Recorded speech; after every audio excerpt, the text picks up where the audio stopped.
వైశాఖ శుక్ల నవమి, వైశాఖ శుద్ధ నవమి, సీతాదేవి జననం. ఈ రోజునే సీతా నవమిగా కూడా పిలుస్తారు. సీతాదేవి నక్షత్రం పుష్యమే అని, ఆశ్లేష అని అంటుంటారు. భూమిని త్రవ్వుతుండగా లభించింది అంటే అప్పటి సమయాన్ని బట్టి నక్షత్రం చెప్పడం జరిగింది. మిథిలాపుర రాజు జనక మహారాజు యాగం చేస్తూ భూమిని దున్నుతుండగా నాగలికి ఒక పెట్టె తగిలింది. తెరిచి చూడగా ఒక పసిపాప కనిపించగా జనక మహారాజు సీత అని నామకరణం చేశారు అని అందరికీ తెలిసిన విషయమే.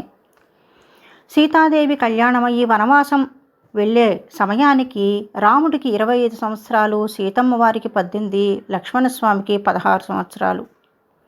హిందూ సమాజంలో స్త్రీ ప్రవర్తనకు, ఆలోచనకు సీతాదేవి మార్గదర్శిగా నిలిచిపోయింది.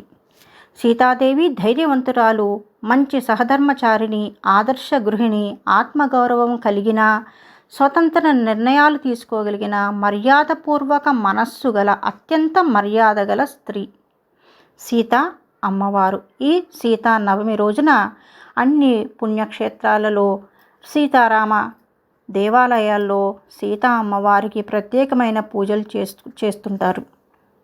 ఇంకా సీతాదేవి గొప్పతనం గురించి సీతమ్మ కైకేయి అనే వీడియోలో నా మనోభావాన్ని అక్కడ చూపించగలిగాను.